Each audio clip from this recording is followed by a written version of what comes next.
What's up, everybody? Welcome back to the channel. I am back. I took a little break to assess where I wanted my channel to go and fitting in filming into a regular job. Now that I am at a regular job, I was just felt like I was in a transition and I just needed to focus.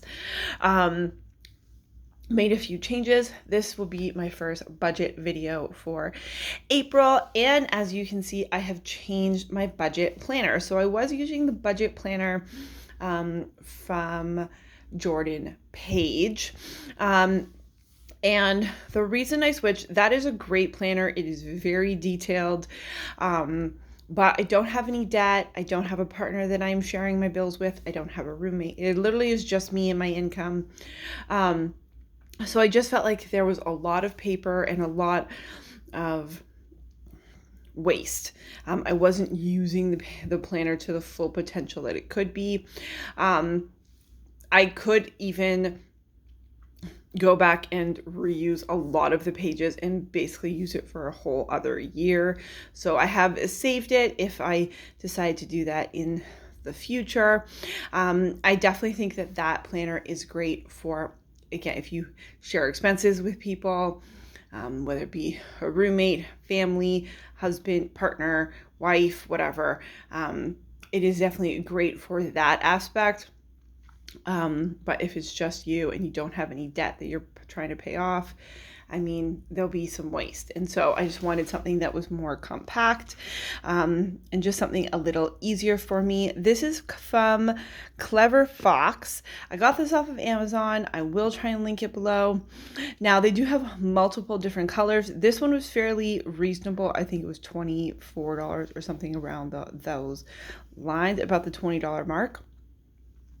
Now, it depends on the color that you want. I wasn't that particular, which is why I went with this one because it was the cheapest one.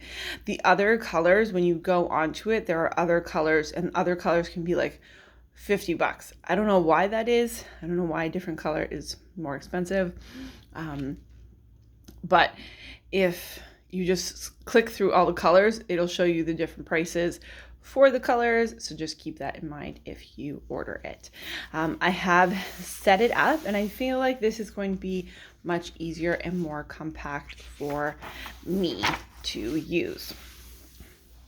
So at the very beginning, it goes right into tracking for a month. So this will be for April. I'm going to go through this page first. You can put this month's goals. I want to spend less on food. Food costs in general have gone up.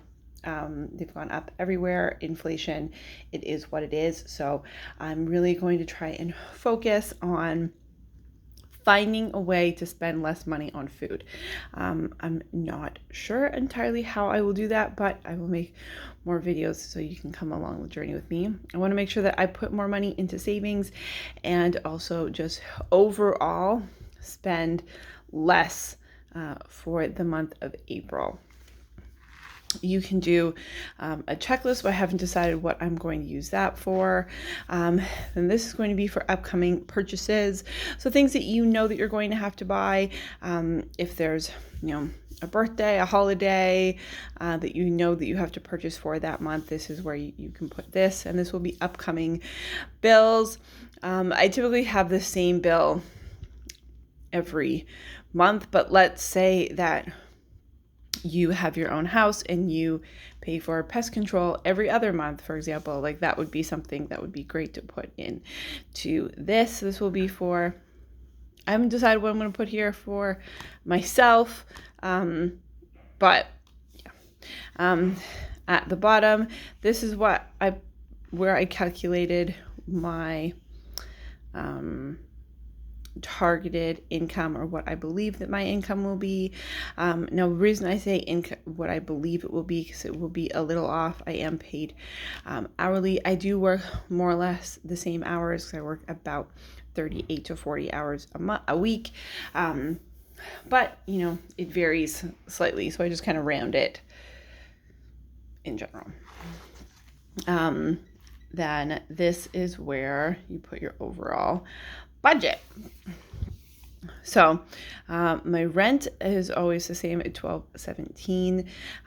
My cell phone is $75, should be about $75. Real why it is $75. I had to pay off my phone, so they tack on extra amount for my phone. But that is coming to an end, and then I'll get a new phone that hopefully has a lower payment. My hydro should be about 40 to 45. Internet is 115. My internet did go up for whatever asinine reason. My True Local is my meat subscription, so I usually get that every month, so that should be about 130. Food, I'm going to budget for 300, but again, my goal is to spend less. I'm really hoping that will be possible. Saving, I'm going to have a goal of 200.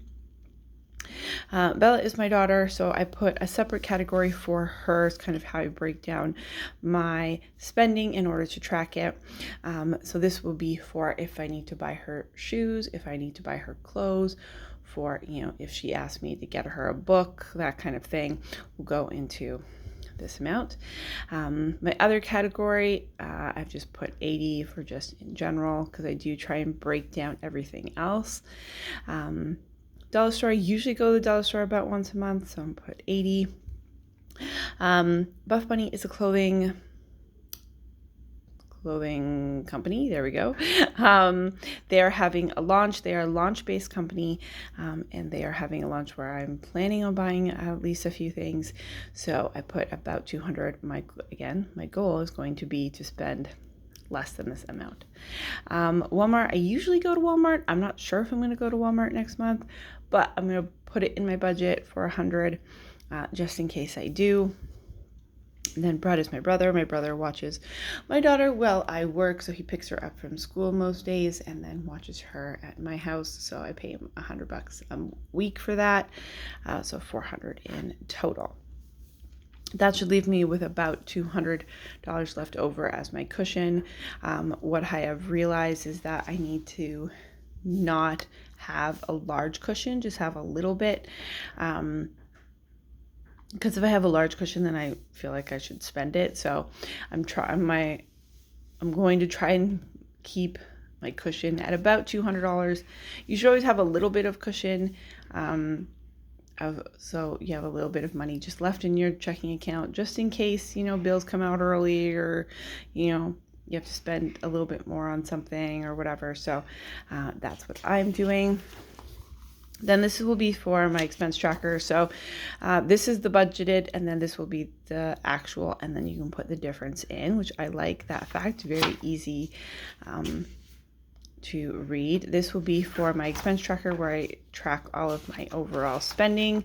They do have a grid page. I'm not sure what I'm going to use this for. We will see as the month goes on, and then it starts with a new month. At the back, they do have a pocket. Then they have a bunch of grid pages. I really want to try and use these for something, but again, I haven't fully decided what yet. Please comment below what you would use these for and give me some ideas. They have a summary of the year. So this is where you can track overall your total expenses, your total income, differences for the whole year.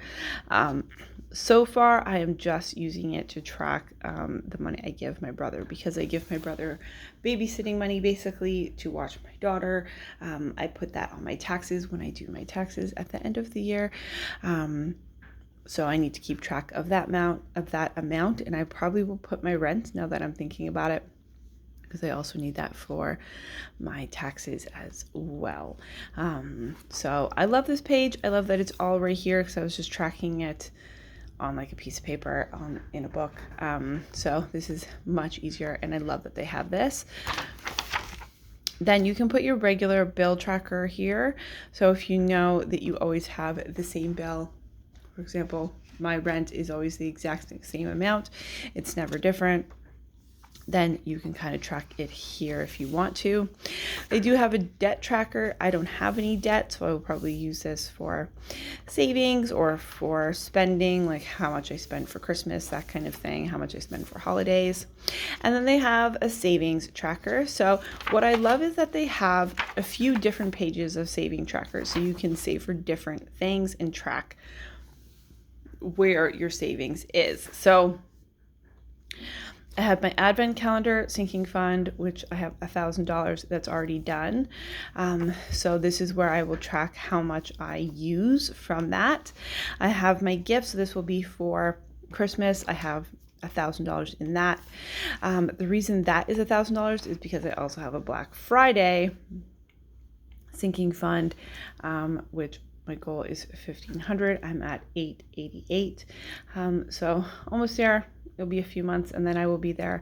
And the reason that I have my Christmas fund at 1,000 is because I also use some of my Black Friday money and my Advent calendar money to buy Christmas gifts. So I have these all together in one savings account because it all kind of commingles together, and then I will start a new savings goal and savings challenges. I love that they have different ones so that you can track all of your different savings goals, and I really like that. And then they have the months at the end. So I'm very excited. I'm very happy I got this. I love that it's so compact and easy for me to track, especially that it's just me. Again, I just felt like I was using so much waste and like extra paper, and that kind of overwhelmed me. So when in doubt, go to the simplest solution. This planner is really simple, really easy to use, and I feel like it has enough in it that I can utilize everything that it has for the potential that it is. That is everything for today. Thank you very much for watching. Definitely like the video and subscribe to the channel. If you are new, definitely comment below if you are on a budget journey. How are you dealing with inflation? Is it affecting your family and your household? And let me know. And thank you very much. And I hope you guys have a lovely and fantastic day.